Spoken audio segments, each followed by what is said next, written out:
Pada sesi pertama perkuliahan kita akan bersama mencoba memahami pengertian dari apa itu kepemimpinan Kristen atau apa itu leadership dan manajemen Kristiani itu, saudara sekalian. Kita menyadari bahwa kepemimpinan atau teori kepemimpinan itu adalah setua manusia itu sendiri, karena manusia itu bukan makhluk personal saja, tapi manusia itu terutama juga adalah makhluk sosial, di mana di dalam makhluk sosial itu manusia berelasi, manusia bersosialisasi dengan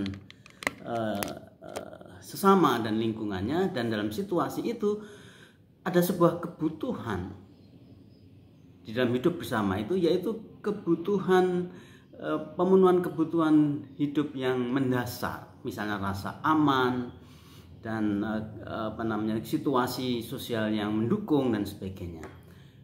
Itulah sebabnya setiap kelompok sosial selalu membutuhkan apa yang disebut sebagai sistem-sistem kepemimpinan, dan nanti akan menghasilkan berbagai teori di dalam kepemimpinan itu sendiri.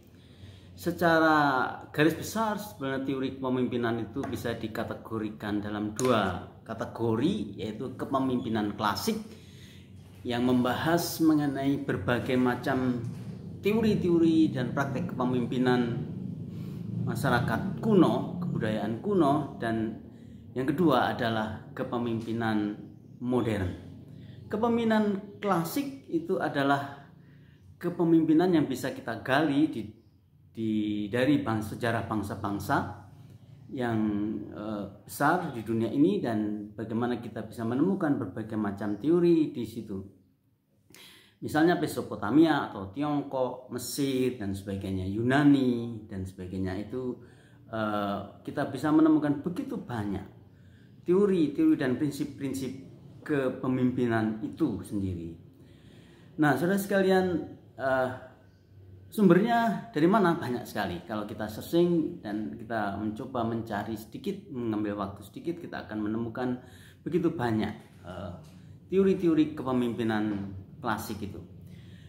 Yang kedua adalah teori kepemimpinan modern, yang dimana kita bisa mengakses ada begitu banyak pemikiran-pemikiran para ahli manajemen terkait dengan kepemimpinan, teori kepemimpinan modern itu sendiri. Beberapa contoh misalnya yang dapat kita temukan di dalam teori kepemimpinan modern, teori sistem manajemen modern misalnya adalah seorang ahli manajemen yang bernama Bernard Bosch misalnya. Bernard Bosch di sini mengemukakan setidaknya ada 11 dimensi, 11 aspek mengenai kepemimpinan itu. Misalnya yang pertama adalah kepemimpinan adalah fokus dari kehidupan kelompok. Jadi seperti yang sudah kita bahas tadi, kepemimpinan itu berbicara mengenai fokusnya pada kelompok, di mana pada waktu kita berbicara mengenai kelompok masyarakat atau komunitas, maka selalu ada namanya dorongan akan kebutuhan sistem kepemimpinan. Ya, itulah sebabnya kita mendengar istilah di masyarakat misalnya adalah hukum rimba. Ya, mengapa ada hukum rimba seperti itu? Itu menggambarkan adanya sebuah kebutuhan dasariah dalam setiap kelompok itu akan adanya sistem dan pelaksanaan pola kepemimpinan itu. Itu yang pertama menurut Bernard Bosch. Yang kedua, kepemimpinan itu dikaitkan dengan personalitas dan efek-efeknya. Ya, personalitas dan efek-efeknya. Dalam hal ini dikaitkan dengan apa yang disebut dorongan kepada kebutuhan akan seorang pemimpin yang berkapasitas. Dorongan untuk mewujudkan seorang pemimpin atau kemampuan seorang pemimpin itu untuk memimpin kelompok masyarakat. Makanya dalam hal ini nanti ada namanya sosiometrik. Sosiometrik itu sebuah ukuran yang bersifat sosial di mana sosiometrik ini biasanya menjadi alat untuk mengukur kapasitas person itu untuk bisa mewujudkan fungsi kepemimpinan itu. Ya, ada sosiometrik, ada syarat-syarat yang ditetapkan untuk menjadi seorang pemimpin. Tentu setiap komunitas memiliki sosiometrik yang berbeda ya. Misalnya kelompok masyarakat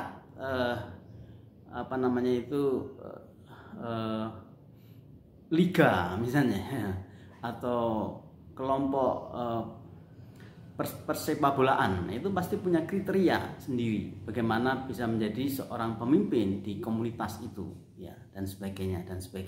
Itu yang disebut sosiometrik sesuai dengan jenis kelompok sosial masyarakatnya. Yang ketiga, kepemimpinan adalah seni ya, pemimpinan adalah seni. Seni untuk apa? Seni yang menyebabkan adanya pemenuhan atau pencapaian tujuan kelompok gitu ya. Ada seni untuk menyebabkan pencapaian pemenuhan kebutuhan kelompok. Seperti yang sudah kita sebutkan tadi, setiap kelompok itu pasti memiliki kebutuhan-kebutuhan yang khas. Dan kepemimpinan dibutuhkan, serta bagaimana kepemimpinan memiliki skill, keahlian atau seni untuk mencapai tujuan dari tujuan kelompok itu. Mungkin istilah seni ini menjadi menarik karena pencapaian tujuan itu seharusnya tidak dicapai dengan otoriter, dengan keterpaksaan atau paksaan, tapi ada keindahan dalam pencapaian tujuan itu. Itu poin penting yang disampaikan oleh Bernard Bosch ini. Bagaimana proses kepemimpinan itu akhirnya dapat memenuhi tuntutan kebutuhan atau pencapaian tujuan, tapi dengan kondisi yang indah seperti itu. Itu yang ketiga. Yang keempat, dari sisi yang dimaksudkan Bernard Bosch mengenai kepemimpinan adalah kepemimpinan adalah pelaksanaan pengaruh. Ya, jadi kepemimpinan ini berbicara mengenai efektivitas pengaruh. Ya, pengaruh dalam hal apa? Pengaruh dalam hal bagaimana kelompok itu, seluruh organ dalam kelompok itu dibawa kepada pengaruh ya, untuk mengarah kepada tujuan yang akan dicapai itu. Jadi fungsi kepemimpinan di sini ialah bagaimana seluruh anggota itu mengalami pengaruh atau berada di dalam pengaruh untuk melakukan kegiatan atau menyangkut proses kemampuan mempengaruhi setiap anggota kepada tujuan, kepada arah tertentu, yaitu tujuan yang akan dicapai. Bagaimana seluruh anggota itu berada di dalam pengaruh untuk mengarah kepada satu tujuan yang diharapkan, sehingga anggota akan bergerak ke arah yang satu ya. Tidak ada persimpangan arah di sini ya. Semua mengarah kepada satu tujuan, yaitu tujuan pencapaian kebutuhan tujuan itu. Yang kelima, kepemimpinan adalah kegiatan yang berkaitan dengan perilaku. Ya, kepemimpinan adalah sebuah kebutuhan untuk mewujudkan bagaimana seluruh organ organisasi itu berkegiatan, beraktivitas ya, sesuai yang diharapkan, yaitu berperilaku seperti yang diinginkan atau berperilaku kepada satu proses pencapaian tujuan. Nah, ini gambaran itu sangat menarik di sini. Misalnya dalam sebuah tim sepak bola, ya, setiap anggota tim itu memiliki posisi sendiri-sendiri, dan bagaimana setiap anggota tim itu berperilaku seperti yang diinginkan. Yang diinginkan hanya satu, semuanya menginginkan pencapaian goal ya. Dan bagaimana setiap posisi itu berperilaku seperti yang diinginkan ya, sesuai yang diinginkan. Bahasa lain di dalam organisasi itu ada istilah the right man on the right place. The right man on the right place. Orang yang tepat untuk sebuah tempat yang tepat ya. Dalam konteks bagaimana seluruh person dan posisinya itu memiliki perilaku yang diinginkan oleh organisasi itu. Yang keenam, kepemimpinan itu adalah persuasi. Persuasi itu apa? Persuasi itu adalah pengaruh, atau persuasi itu adalah kuasa mempengaruhi secara positif ya, persuasi. Kepemimpinan itu bersifat persuasif. Jadi ini untuk menghindarkan kepemimpinan yang otoriter atau kepemimpinan yang yang bersifat itu memaksa, tapi kepemimpinan itu bersifat persuasi. Nah, bagaimana setiap anggota itu berada dalam pengaruh ya positif sehingga mereka itu terpengaruhi untuk pencapaian tujuan itu. Dalam konteks ini yang langsung berkaitan dengan itu adalah masalah relasi, hubungan antara pemimpin dan yang dipimpinnya. Di sini memang sebuah proses yang perlu diusahakan sejauh mana sebuah sistem kepemimpinan itu betul-betul memperhatikan atau meningkatkan situasi hubungan antara pemimpin yang dipimpin. Karena apa? Karena hakikat kepemimpinan yang keenam ini adalah masalah persuasi. Yang ketujuh, kepemimpinan itu berhubungan dengan kuasa atau kekuasaan ya. Jadi kepemimpinan itu dikaitkan dengan aspek memberi wewenang ya. Aspek memberikan wewenang. Di dalam organisasi ini sangat penting. Karena apa? Karena wewenang ini dikaitkan dengan sejauh mana pengambilan keputusan sehingga akan terjadi progres di dalam organisasi itu. Ya, yang ada bagian tersendiri mengenai masalah otoritas atau kewenangan itu. Kewenangan ini bersifat diferensial atau berbeda-beda dalam setiap aspek. Misalnya sesuai dengan strukturnya, sesuai dengan kita sebut sebagai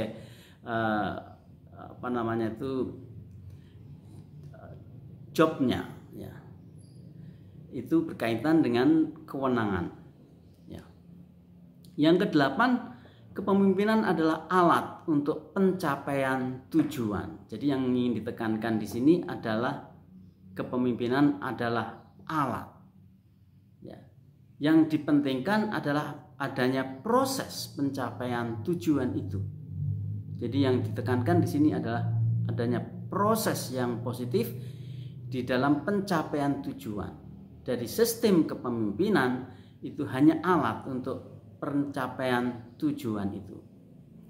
Dalam hal ini, proses ini berkaitan dengan hal-hal yang sangat penting. Misalnya harus adanya dinamika di dalam pencapaian tujuan, ada perencanaan untuk pencapaian tujuan, dan adanya dorongan untuk pencapaian tujuan itu.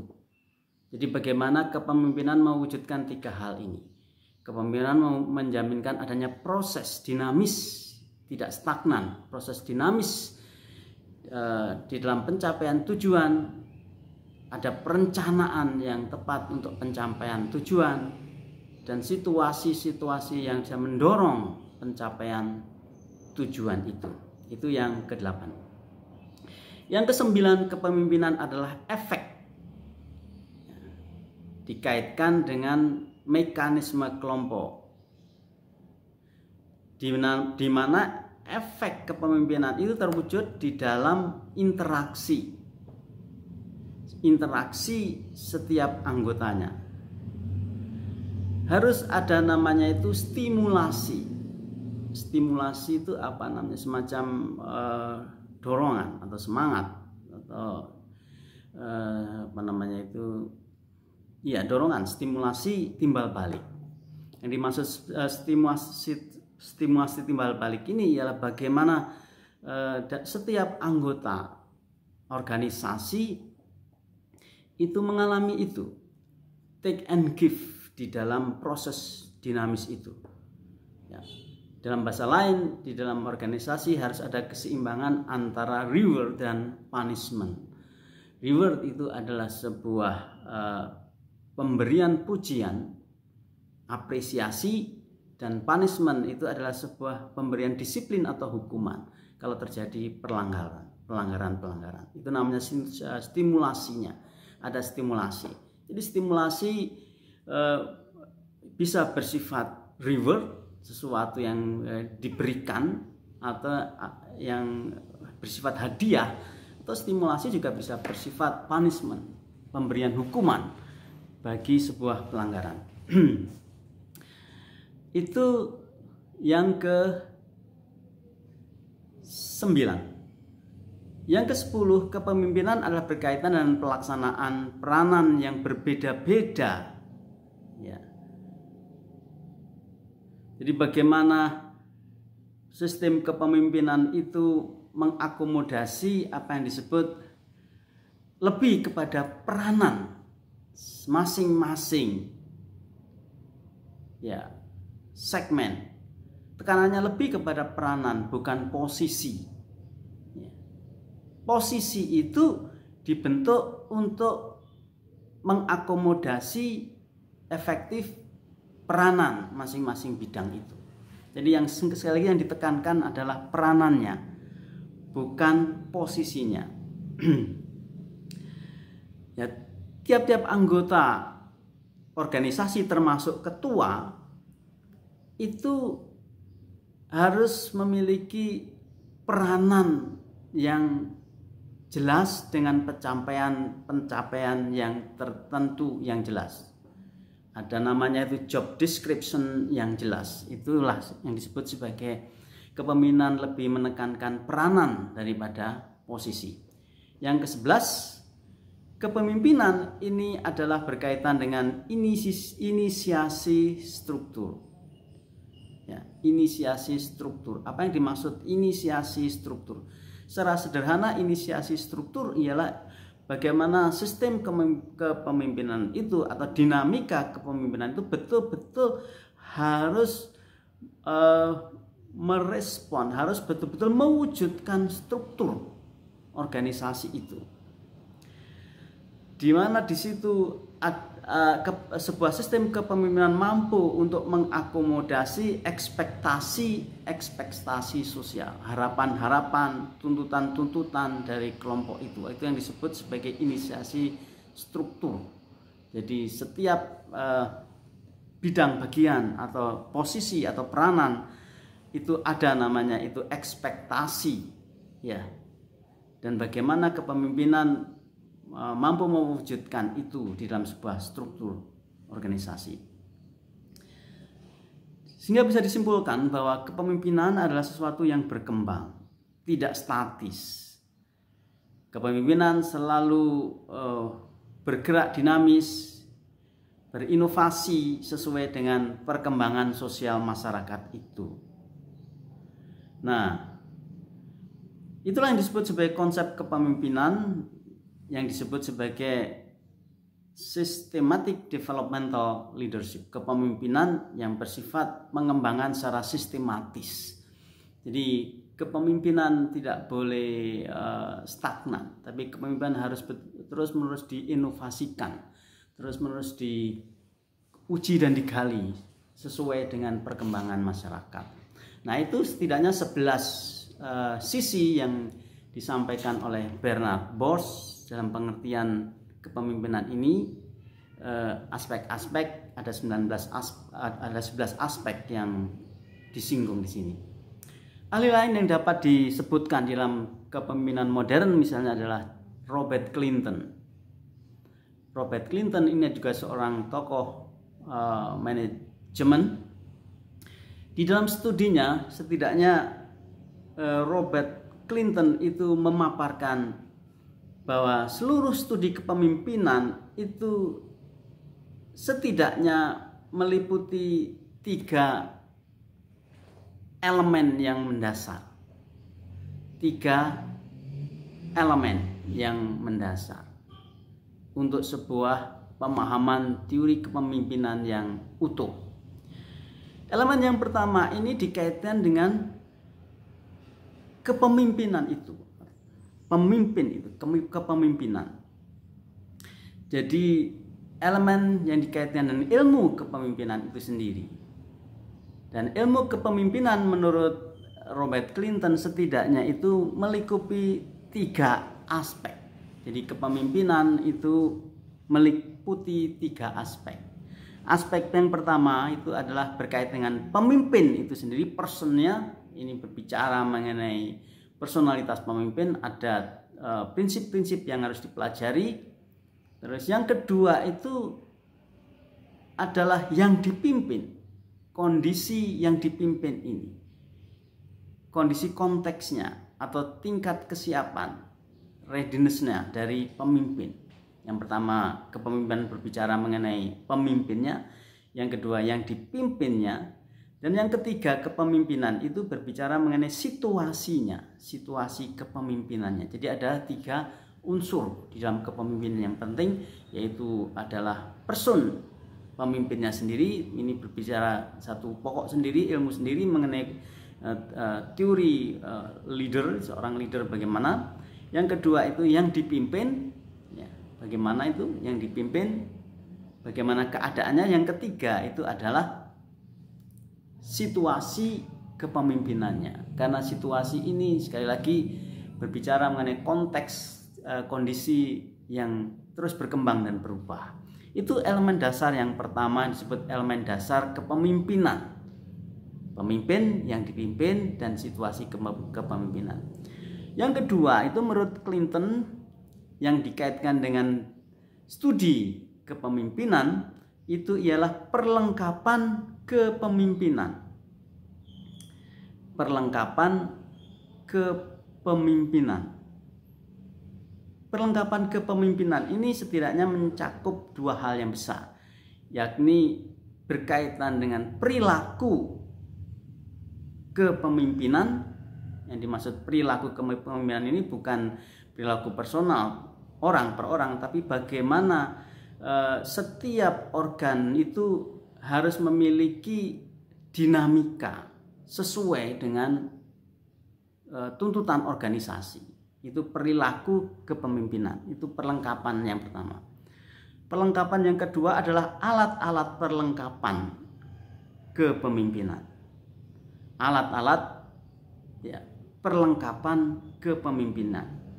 Di dalamnya ada bagaimana pengelolaan sumber daya manusia dan sumber daya alam.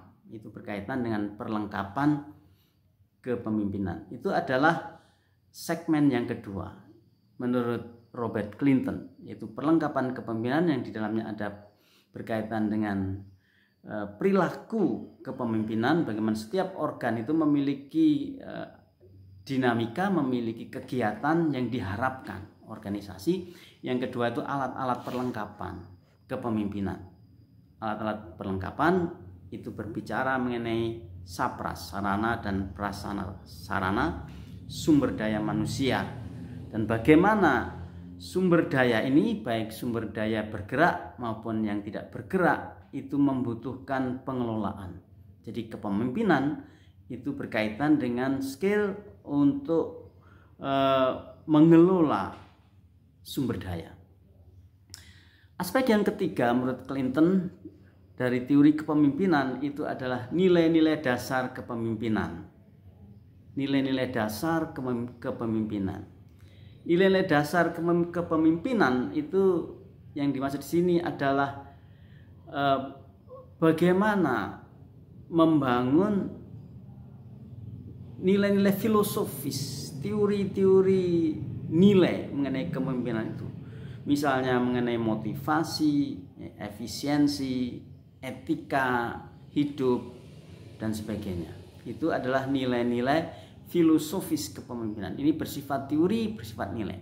Di dalam penerapan di dalam iman Kristen, maka nilai-nilai filosofis kepemimpinan itu tentu juga berkaitan dengan nilai-nilai teologis kepemimpinan. Bagaimana membangun nilai-nilai teologis, nilai-nilai kealkitaban mengenai kepemimpinan itu.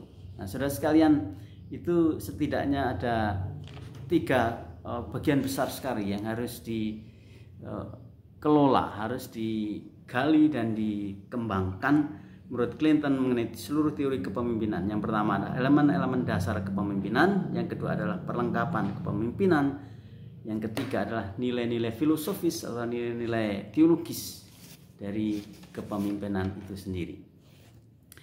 Sehingga saudara sekalian, dari penjelasan-penjelasan itu kita mencoba untuk sedikit merumuskan mengenai apa sih pengertian filosofis dari kepemimpinan itu sendiri. Kita bisa menyimpulkan dalam sebuah kalimat pendek sebagaimana diungkapkan oleh Robert Clinton mengenai filosofi kepemimpinan, bahwa kepemimpinan itu adalah sebuah proses dinamis melalui periode waktu, situasi yang di dalamnya memimpin bawahan ke arah pencapaian tujuan yang saling menguntungkan bagi pemimpin dan bawahan. Apa itu pengertian kepemimpinan? Kepemimpinan adalah proses dinamis melalui periode waktu dan situasi tertentu yang di dalam proses itu ada usaha yang sungguh-sungguh untuk memimpin anggota ke arah pencapaian tujuan yang saling menguntungkan bagi pemimpin dan bagi bawahan. Jadi ini sebuah pengertian singkat dari kepemimpinan itu. Poin-poin dari pengertian itu berarti kepemimpinan itu sendiri setidaknya itu meliputi waktu, situasi, pemimpin, orang yang dipimpin, dan tujuan. Setidaknya ada 5 di dalam proses dinamis kepemimpinan itu. Yang pertama itu adalah berkaitan dengan waktu, momentum, berkaitan dengan situasi, berkaitan dengan pemimpin, berkaitan dengan yang dipimpin, dan berkaitan dengan kejelasan tujuan dari organisasi itu. Nah, itu adalah setidaknya 5 poin yang penting. Pengertian lebih praktis dari kepemimpinan bisa dirincikan di dalam setidaknya 3 hal yang penting di dalam kepemimpinan itu. Pengertian praktis atau lebih konkret mengenai kepemimpinan, yang pertama, kepemimpinan adalah seni bekerja dan seni bekerja melalui orang yang dipimpinnya. Yang pertama, seni kepemimpinan adalah seni bekerja bersama dan bekerja melalui orang yang dipimpinnya. Nah, itulah yang disebut sebagai seni kepemimpinan. Jadi tekanannya kepada bekerja bersama dan bekerja melalui. Bekerja bersama ini berbicara mengenai bagaimana mengkondisikan sebuah kegiatan terpadu, satu tujuan dengan banyak sisi, tetapi seluruh sisinya itu diarahkan untuk mencapai satu tujuan tertentu saja. Itu bekerja bersama. Bekerja bersama. Dalam hal ini kita bisa memahami bahwa posisi setiap anggota sebetulnya pada dasarnya sama, baik pemimpin maupun yang dipimpin adalah para pekerja yang bekerja bersama untuk mencapai tujuan yang ditetapkan itu. Yang kedua itu bekerja melalui. Ini nanti akan berbicara mengenai secara lebih khusus dengan teori-teori delegasi. Bekerja melalui. Nah, ini juga sebuah seni yang sangat penting di dalam kepemimpinan, yaitu bekerja melalui.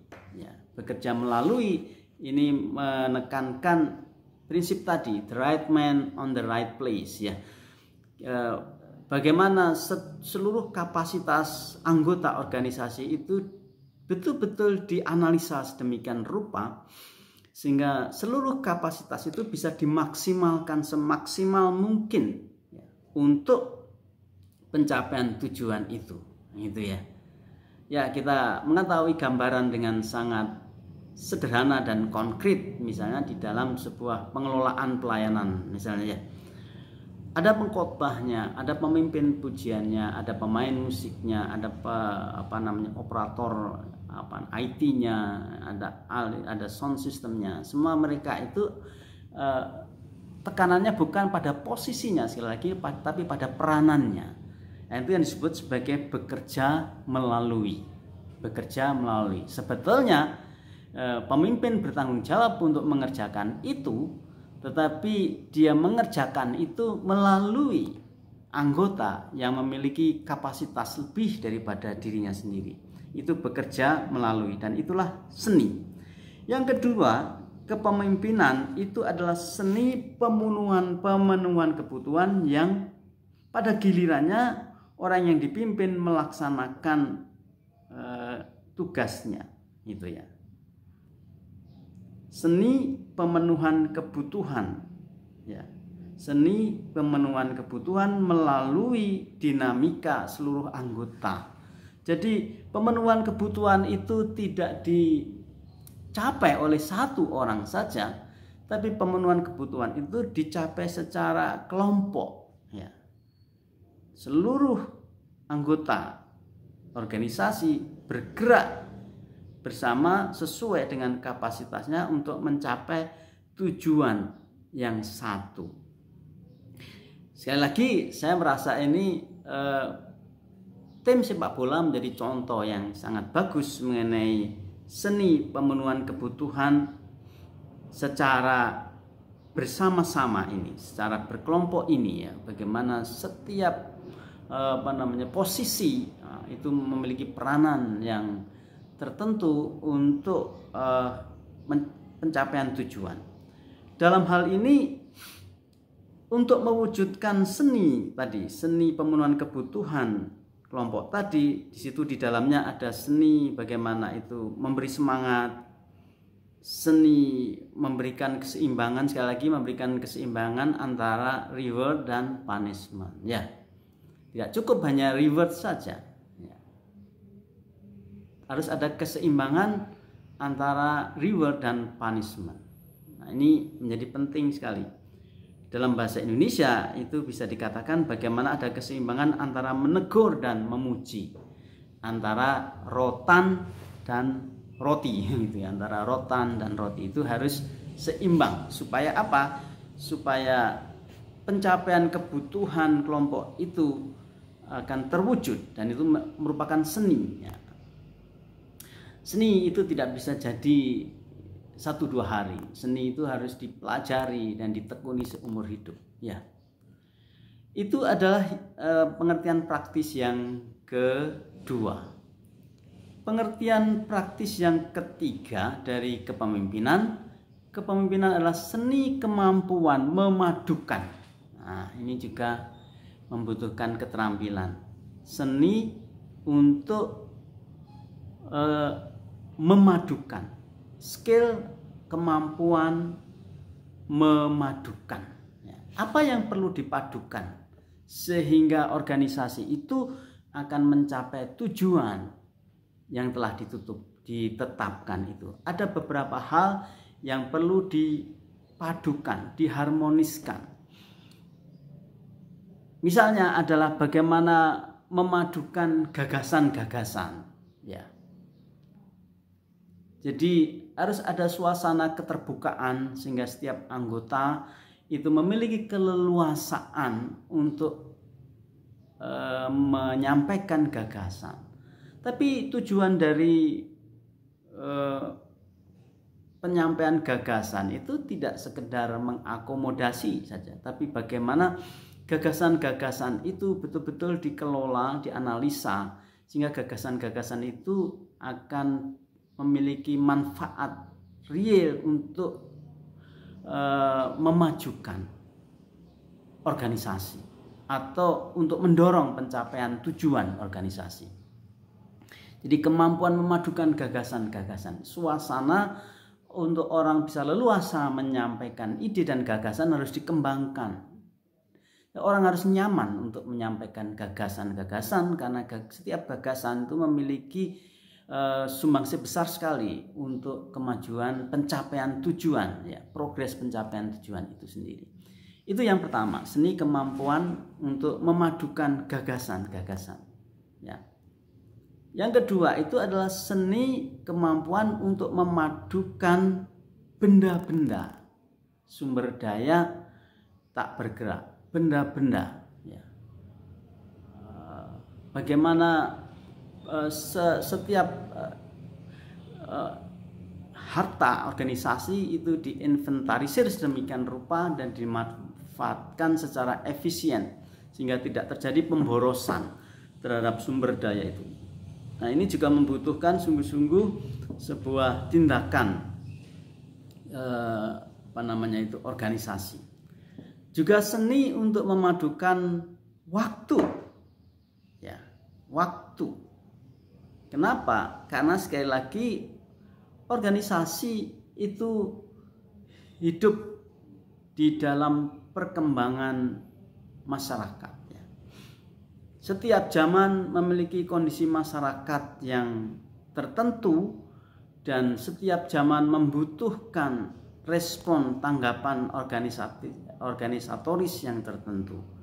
Nah, ini contoh yang paling nyata sekarang kita alami mengenai waktu, itu timing, itu kondisi. Misalnya sudah berpuluhan tahun kita melaksanakan, misalnya sekolah kita melaksanakan pendidikan dengan pola tertentu ini, berasrama, ya, pendidikan kelas dan pelayanan-pelayanan gereja itu berlangsung puluhan tahun lamanya. Tapi dalam waktu singkat tiba-tiba terjadi perubahan, ya.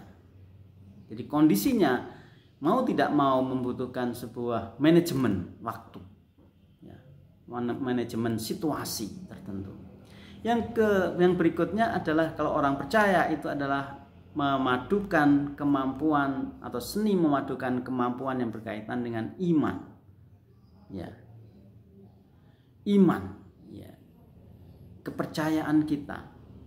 Dasar-dasar iman kepercayaan kita bagaimana dipadukan sehingga seluruh aspek itu, gagasan-gagasan orang, benda-benda, waktu dan kerohanian itu bisa dipadukan secara harmonis sehingga seluruh aspeknya itu akan berfungsi efektif untuk pencapaian tujuan. Itu nanti berkaitan dengan seni itu sendiri. Sekali lagi, seni itu bukan sesuatu yang semudah membalik telapak tangan, atau seni itu bukan sesuatu yang instan, gitu ya. Seni itu membutuhkan sebuah pengelolaan hidup seumur hidup sehingga kita semakin semakin terampil, memiliki skill semakin tinggi. Nah, itulah kepemimpinan, saudara sekalian. Kepemimpinan itu bukan sesuatu yang instan, ya. Kedewasaan dalam memimpin membutuhkan waktu yang seumur hidup kita, sesuai dengan perkembangan seluruh keberadaan kita, perkembangan mental kepribadian kita, perkembangan pengetahuan iman teologi kita, perkembangan pergaulan kita, ya. Orang-orang sekarang itu bilang itu mainnya kurang jauh, dolannya kurang jauh, itu bermainnya kurang jauh. Itu sebetulnya untuk menegaskan pentingnya pengalaman, bersosialisasi, bergaul dengan banyak orang, bergaul dengan tipe-tipe orang yang berbeda, dan semuanya ini merupakan sebuah proses yang disebut proses seumur hidup, dan itulah seni dari kepemimpinan itu. Demikian yang dapat kita bahas pada kesempatan ini di sesi yang pertama ini. Kiranya Tuhan Yesus memberkati saudara sekalian. Amin.